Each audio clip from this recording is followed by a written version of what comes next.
Shalom saudaraku yang dikasihi Tuhan, selamat pagi dan salam sejahtera bagi saudara semua dimanapun saudara berada. Saya berharap saudara senantiasa melimpah di dalam kasih Kristus dan berbuah di dalam segala kebaikan. Sebelum saudara memulai segala pekerjaan dan aktivitas saudara, izinkan program Mutiara hari ini menyapa dan menemani waktu pagi saudara di dalam doa dan saat teduh bersama. Dan sebelum kita memulai perenungan kita di pagi hari ini, mari terlebih dahulu kita bersatu hati dan berdoa. Bapa Surgawi, Bapa yang mengasihi kami di dalam Tuhan Yesus Kristus, Bapa yang berdaulat dan berkuasa penuh atas hidup kami. Kami mengucap syukur di pagi hari ini Tuhan, kami ada sebagaimana kami ada sekarang, semuanya oleh kasih anugerah-Mu. Kami rindu mendengarkan sabda firman-Mu Tuhan, urapi hati dan pikiran kami ya Roh Kudus, agar kami beroleh pengertian dan hikmat melalui pembacaan dan perenungan firman-Mu. Di dalam nama Tuhan Yesus Kristus kami berdoa, haleluya.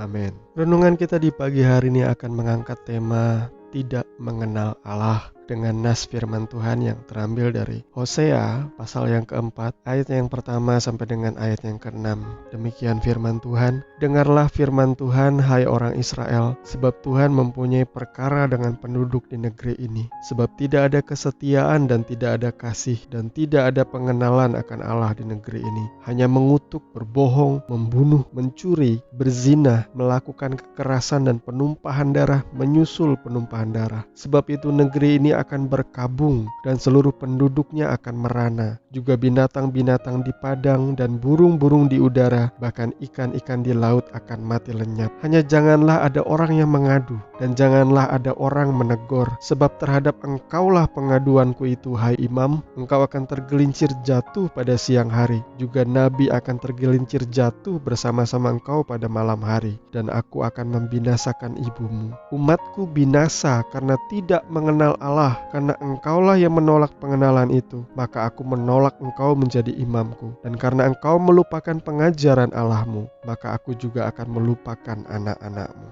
Amin. Saudaraku, ayat firman Tuhan yang baru saja kita baca yang terambil dari Hosea 4 ayat 1-6 itu berisi teguran yang sangat keras melalui Nabi Hosea kepada jemaat Tuhan, bahkan kepada para imam dan nabi pada waktu itu. Karena kejahatan menjadi-jadi di dalam kehidupan jemaat. Orang-orang hidup di dalam dosa, mengutuk, berbohong, membunuh, mencuri, berzina, melakukan kekerasan, dan penumpahan darah demi penumpahan darah. Tuhan murka melihat kualitas kehidupan dan moral jemaat Tuhan pada masa itu. Sehingga Tuhan menggambarkan kematian moral dan karakter umatnya dengan menggunakan istilah umatku binasa karena tidak mengenal Allah.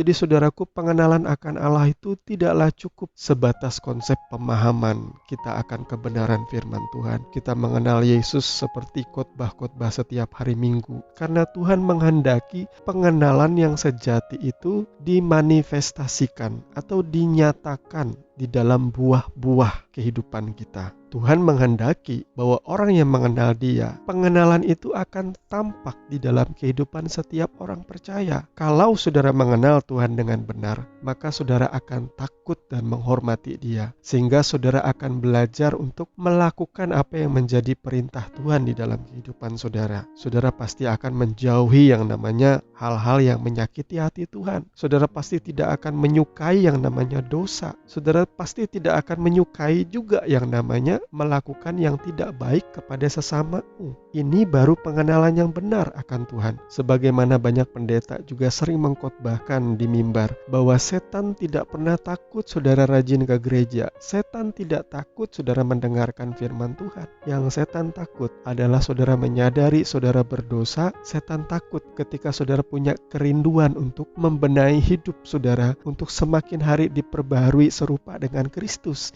Itu baru setan takut sama saudara, karena saudara sudah menemukan esensi dari makna pengenalan akan Tuhan yang sejati. Jadi saudaraku, pengenalan akan Tuhan itu sesuatu yang jauh lebih dalam daripada sekedar hanya mengerti atau mengetahui konsep secara alkitabiah semata. Pengenalan itu berbicara sesuatu yang lebih mendalam, yakni berkenaan dengan relationship kita dengan Tuhan setiap hari. Pengenalan yang benar itu akan selalu diikuti dengan yang namanya pengalaman teman yang sejati, pengalaman setiap hari berjalan bersama Tuhan. Saya percaya saudara akan jauh lebih mengenal seseorang, tidak hanya ketika saudara membaca biografi tentang orang itu, tetapi ketika saudara bergaul setiap hari dengan orang itu, saudara bersahabat setiap hari dengan orang itu, saudara pasti akan mengenal siapa dia jauh lebih baik, jauh lebih mendalam, jauh lebih detail. Inilah yang diungkapkan oleh firman Tuhan di dalam Matius pasal 16 ayat 13-17 yang berkata, setelah Yesus tiba di daerah Kaisarea Filipi, ia bertanya kepada murid-muridnya, kata orang, siapakah anak manusia itu? Jawab mereka, ada yang mengatakan Yohanes Pembaptis, ada juga yang mengatakan Elia, ada pula yang mengatakan Yeremia atau salah seorang dari para nabi. Lalu Yesus bertanya kepada mereka, tetapi apa katamu? Siapakah aku ini? Maka jawab Simon Petrus,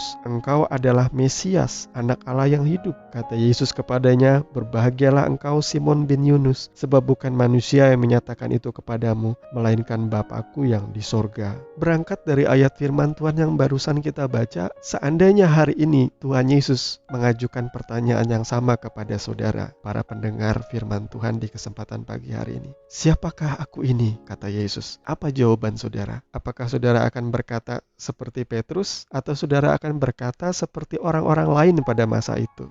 Ada yang mengatakan bahwa engkau Elia, ada juga yang mengatakan engkau Yeremia. Nah, kalau saudara ditanya hari ini, saya percaya banyak di antara saudara yang berkata, oh kata Bapak Pendetaku, engkau adalah Tuhan yang menyembuhkan. Oh kata Bapak Gembalaku yang di sana, engkau adalah Tuhan yang memulihkan dan setia menolong. Nah, sebagaimana firman ini, Tuhan akan kembali mengajukan pertanyaan yang kedua. Menurut kamu, siapakah aku? Dengan kata lain, kamu menyampaikan apa kata orang tentang aku dan mendeskripsikan siapa aku menurut pendapat orang-orang di luar sana. Tetapi yang aku mau, menurutmu siapakah aku? Bukan hanya dari kata pendetamu, bukan hanya dari kata gembalamu, bukan hanya dari kata kakak rohanimu atau siapapun orang di sekitarmu. Tetapi Tuhan ingin saudara mengenal Dia, mengenal Yesus secara pribadi, oleh karena saudara mengalami kasih dan kebaikannya di dalam kehidupan saudara. Tuhan Yesus memberkati firman-Nya. Mari kita berdoa.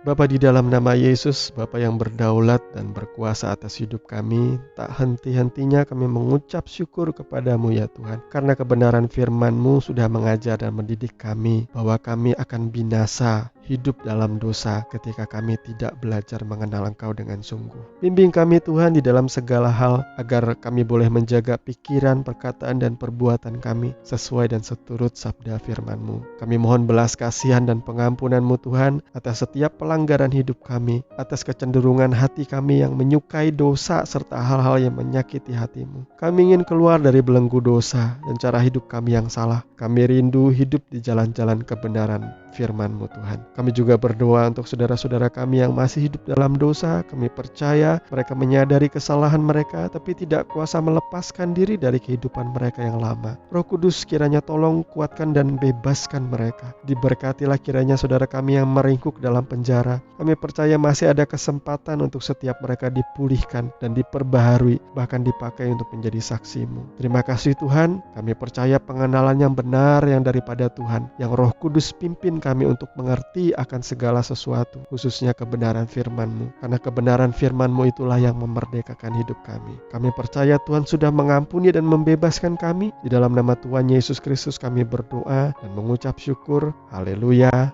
Amin.